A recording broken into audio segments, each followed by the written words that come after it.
Waalaikumsalam. Hari ini ada belajar sama ibu ya? Ada ibu.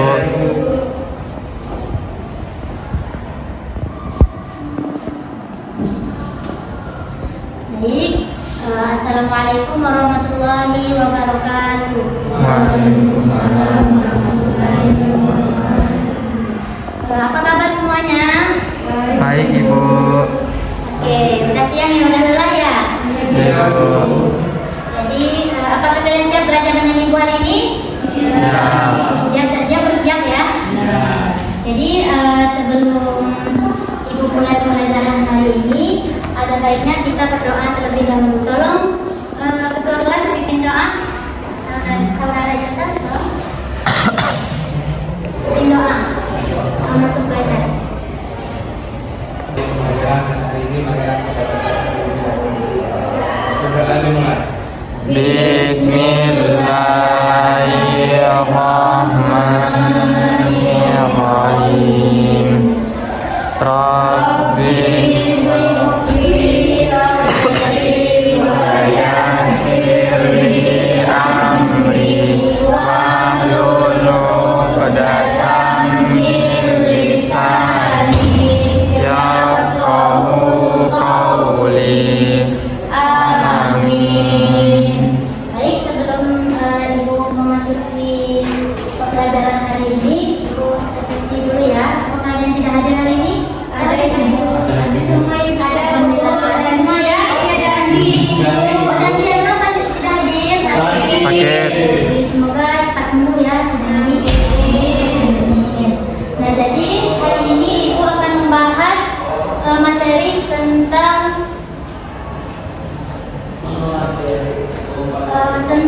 hukum bacaan nun sukun dan tanwin. Jadi materi pertama yaitu apa sih nun sukun dan tanwin itu? Jadi nun sukun itu adalah huruf nun yang berharokat mati atau sukun, baik itu berharokat kasroh, fathah atau dhamma. Biasanya itu ditandai dengan bulatan kecil di atas huruf nun, itulah nun sukun. Terus yang kedua itu adalah tanwin. Jadi tanwin itu adalah harokat tambahan berupa dua harokat kasroh, fathah atau dhamma. Biasanya itu bunyinya al, in, un gitu di akhir kalimat. Jadi apabila nun sukun dan tanwin ini bertemu dengan 29 huruf hijaiyah, ngomong-ngomong 29 huruf hijaiyah sudah pada tahu semua kan? Sudah ibu. Jangan tahu. Oke, kita sama-sama ya. 1, 2, 3. Alif lam ta sa jim ha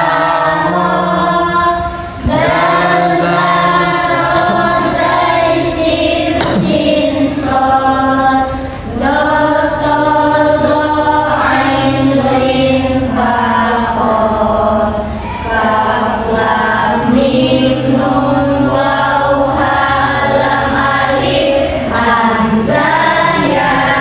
Masya Allah, tepuk tangan dulu kita semuanya. Nah, jadi apabila nun sukun dan tanwin ini bertemu dengan 29 huruf hijaiyah yang tadi kita sebutkan bersama-sama, maka hukum bacaannya itu ada 4, yaitu yang pertama izhar, yang kedua idgham, yang ketiga iqlab, dan yang terakhir itu ikhfa. Nah, kita nanti akan jelaskan satu-satu. Yang pertama itu adalah izhar. Nah, apa sih izhar itu? Jadi izhar itu adalah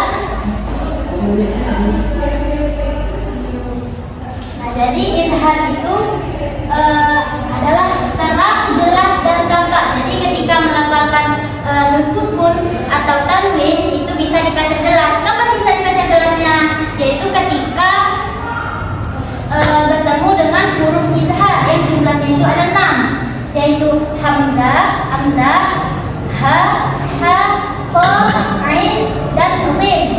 Nah, maka itu dibaca jelas. Dan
Paham?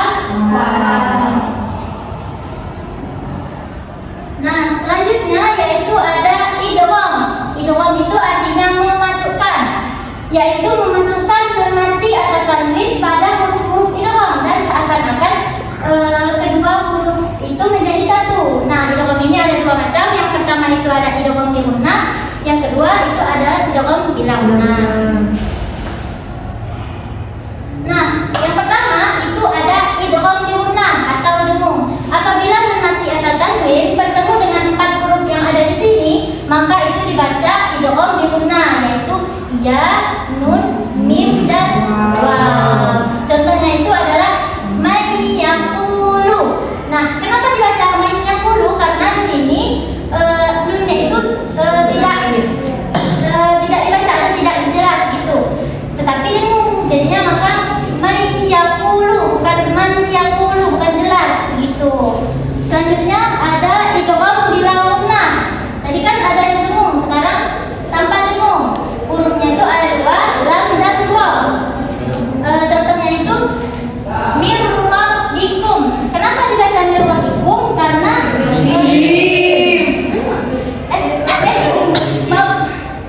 mir rabbihim maksudnya. Mir rabbihim.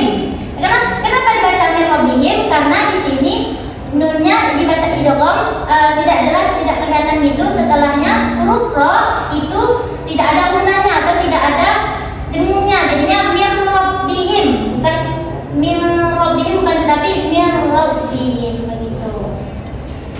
Itu ada iqlab atau mengganti. Jadi iqlab itu artinya mengganti nun mati atau tanwin yang bertemu dengan ba menjadi mim disertai dengan dengungan. Contohnya itu ambihum. Kalimatnya di sini itu ambihum. Bacaannya ambihum. Jadi ada kehilafan, ada yang mengatakan bibirnya itu dironggangkan ambihum atau dirapatkan ambihum. Nah, jadi mana yang betul? Dironggangkan atau dirapatkan bibirnya? Dirongkang. Dirapatkan. Kayak ambihum bukan ambihum. Nah, begitu. Selanjutnya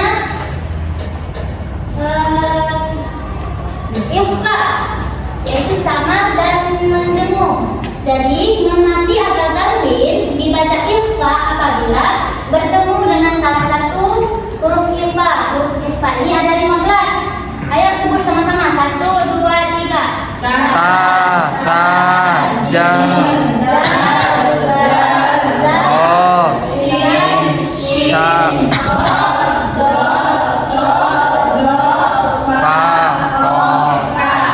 Nah, contohnya itu unsurna. Jadi nun matinya di sini bertemu dengan huruf shad. Ada nggak huruf shad di sini? Ada. Ini ya huruf shadnya. Maka dibaca sama-sama dan mendengung begitu. Unsurna, bukan unsurna, bukan, tetapi unsurna disamakan gitu. Terus contoh yang kedua itu yang sukun. Orang jamila.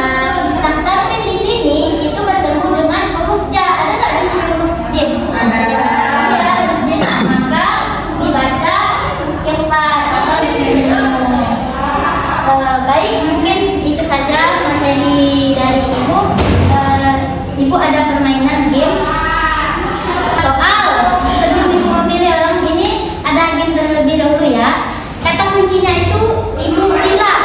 Kalau ada kata Ibu bilang, maka kalian lakukan. Tapi kalau tidak ada kata Ibu bilang, maka kalian tidak usah lakukan. Paham? Paham. Oke, Ibu mulai ya. Ibu bilang pegang kepala, pegang hidung. Ya, lagi. Ibu bilang pegang mata, pegang alis, pegang mulut, pegang hidung. Ibu bilang pegang tangan,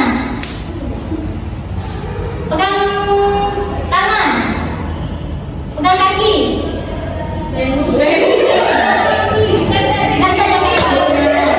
Ya lagi. Ibu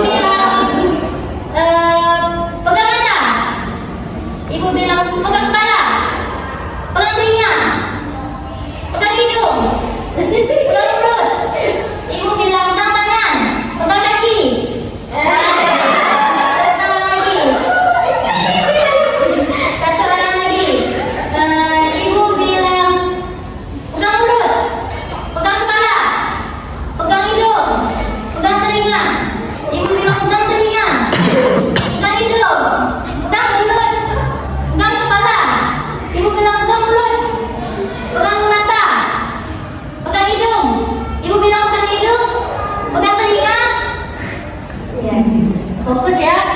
Ikuti man. Ayo satu orang lagi. Ya udah 3 aja. Maju yang 3. Ada orang maju. Boleh kan maju.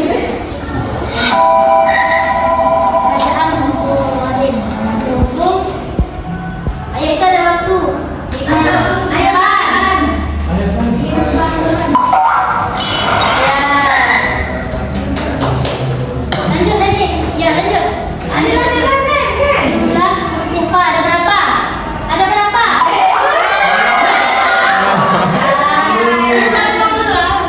Lanjut, Ella.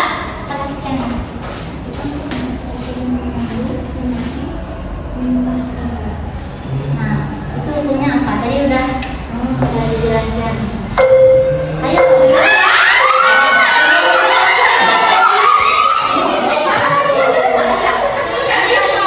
Nah, satu lagi, bonus. Ayo siapa yang mau jawab satu? Jika nanti bertemu huruf A, maka warnanya IPA.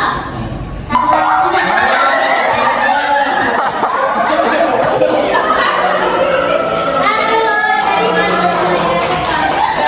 Beri aplaus, beri aplaus. Mudah-mudahan apa yang kita pelajari hari ini tentang hukum mati dan tanwin itu bisa bermanfaat bagi kita semuanya. Dan ketika kita membaca Al-Quran, ketemu ada nun sukun. Nah, setelahnya ada huruf apa? Nah, insya Allah kita bisa mempraktikkan hukum nun mati dan tanwin dan lebih memahaminya lagi hukum nun mati dan tanwin. Mungkin